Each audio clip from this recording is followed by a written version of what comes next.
తొలిపలుకు ఛానల్కు స్వాగతం. నేను లాలిత్య. నేటి ముఖ్యాంశాలు చూద్దాం. భోగాపురం వేదికగా ప్రధాని మోదీ కీలక ప్రసంగం. 17,900 కోట్ల అభివృద్ధి పనులకు శ్రీకారం. నర్సంపేటలో పెద్ది సుదర్శన్ రెడ్డికి కన్నీటి వీడ్కోలు. అంతిమ యాత్రకు భారీ జనసందోహం. పెద్ది సుదర్శన్ రెడ్డికి రాజకీయ ప్రముఖుల నివాళి. సంతాపం తెలిపిన సీఎం రేవంత్ రెడ్డి. నైపుణ్యాభివృద్ధిపై సీఎం రేవంత్ స్పెషల్ ఫోకస్. అంతర్జాతీయ ఉపాధికి కీలక ఆదేశాలు. పామాయిల్ లక్ష్యాలు తప్పనిసరిగా పూర్తి చేయాలి. కంపెనీలకు మంత్రి తుమ్మల హెచ్చరిక.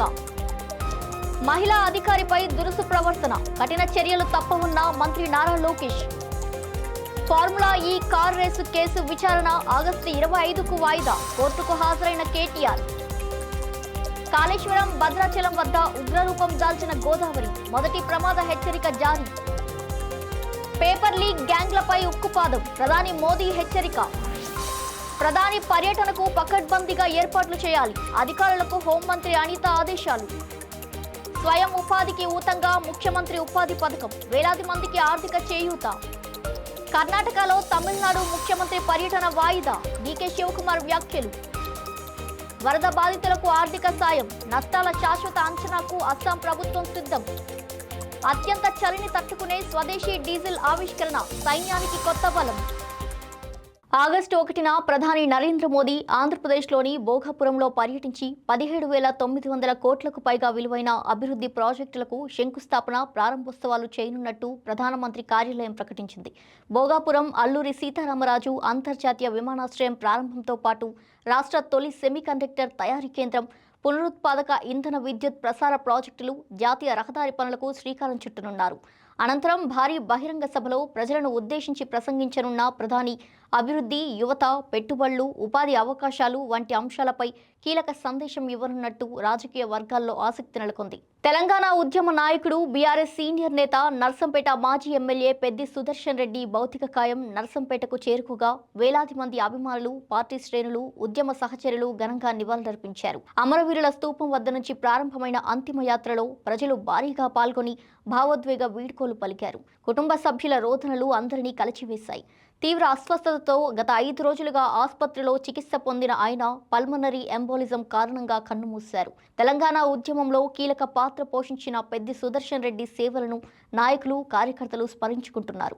ఆయన అంత్యక్రియలు స్వగ్రామం నల్లపెల్లిలో నిర్వహించారు.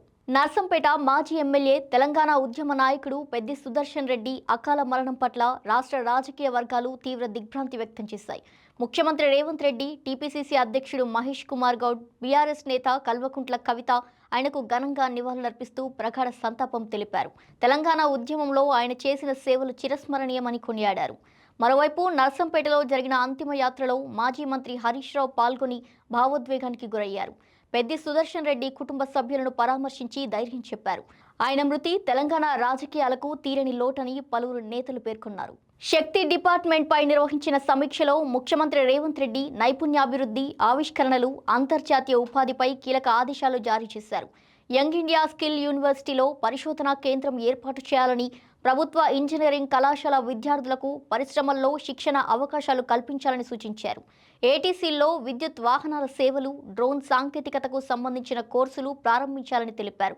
టామ్కామ్ సంస్థను మరింత బలోపేతం చేసి పాస్పోర్టు ప్రక్రియ నుంచి విదేశీ కంపెనీల్లో ఉద్యోగాల వరకు విద్యార్థులకు పూర్తి సహకారం అందించాలని సూచించారు. స్కిల్ యూనివర్సిటీలో విదేశీ భాషల బోధనకు ప్రత్యేక విభాగం ఏర్పాటు చేయాలని, అవసరానికి అనుగుణంగా నర్సింగ్ కళాశాలలకు అనుమతులు ఇవ్వాలని ఆదేశించారు.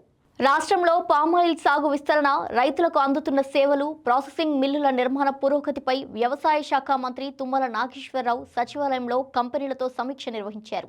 ప్రభుత్వం నిర్దేశించిన పామాయిల్ విస్తరణ లక్ష్యాలను ప్రతి సంస్థ తప్పనిసరిగా సాధించాలని స్పష్టం చేశారు.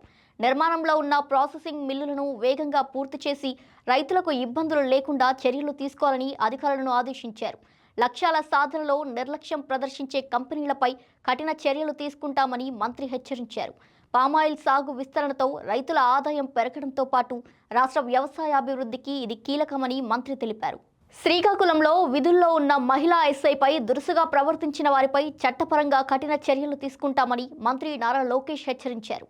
మహిళా అధికారిపై జరిగిన ఘటనను తీవ్రంగా ఖండించిన ఆయన మహిళల భద్రత, గౌరవంపై రాజీ పడే ప్రసక్తే లేదని స్పష్టం చేశారు. చట్టాన్ని అతిక్రమించి విధుల్లో ఉన్న అధికారులపై దాష్టికానికి పాల్పడిన వారిని ఎట్టి పరిస్థితుల్లోనూ ఉపేక్షించబోమన్నారు. మహిళలను అవమానించే సంస్కృతిని సహించబోమని పేర్కొంటూ బాధ్యులపై చట్ట ప్రకారం కఠిన చర్యలు తీసుకుంటామని మంత్రి నారా లోకేష్ స్పష్టం చేశారు.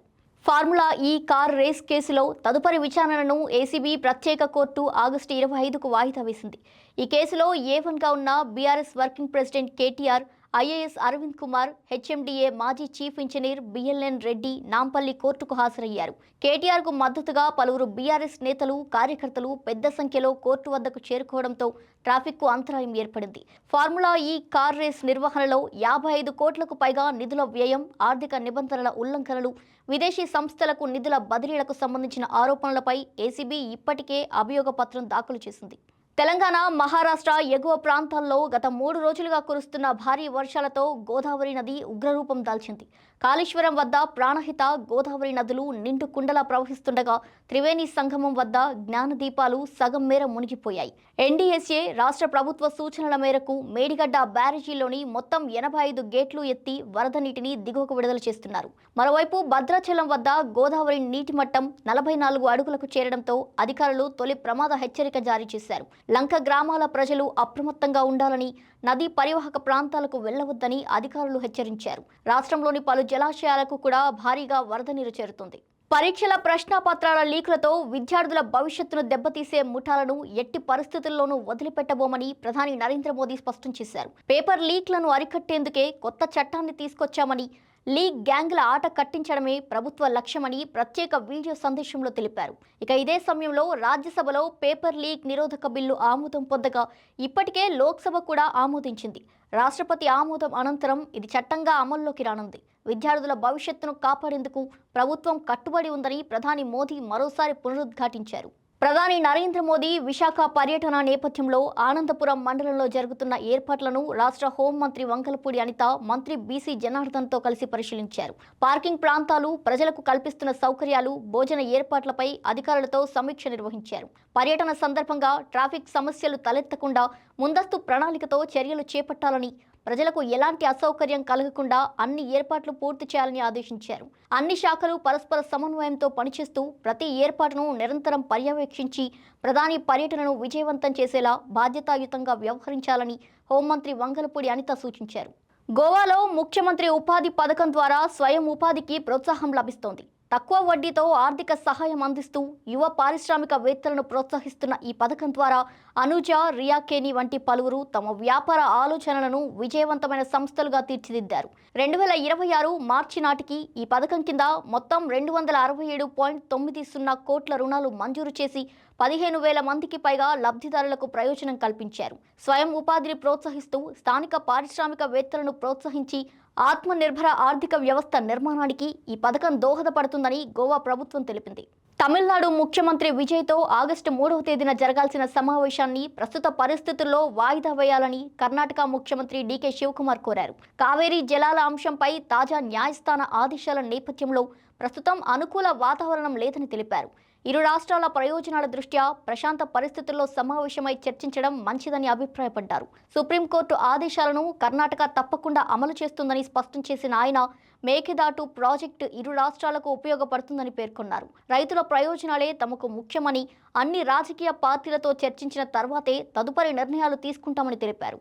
అస్సాంలో వరద ప్రభావిత ప్రాంతాల్లో ఆగస్టు 7వ తేదీ నుంచి శాశ్వత నష్టాల అంచనా ప్రక్రియ ప్రారంభిస్తామని ముఖ్యమంత్రి హిమంత బిశ్వ శర్మ తెలిపారు. ఆగస్టు 2, 3 తేదీల్లో వరద బాధితులకు ఆర్థిక సాయం అందించే అవకాశం ఉందన్నారు. వరదలతో ప్రభావితమైన విద్యార్థులకు సహాయం అందించేందుకు ముఖ్యమంత్రి సహాయ నిధి నుండి 8 కోట్ల రూపాయలు కేటాయించినట్టు వెల్లడించారు. వరదల్లో దెబ్బతిన్న వాహనాలు, పశువులకు పరిహారం అందేలా ఆగస్టు 5న బీమా సంస్థలతో సమావేశం నిర్వహిస్తామని చెప్పారు. సహాయక చర్యలకు కేంద్ర ప్రభుత్వం పూర్తి మద్దతు అందిస్తుందని, ప్రధానమంత్రి కేంద్ర మంత్రితో నిరంతరం సంప్రదింపులు కొనసాగుతున్నాయని పేర్కొన్నారు.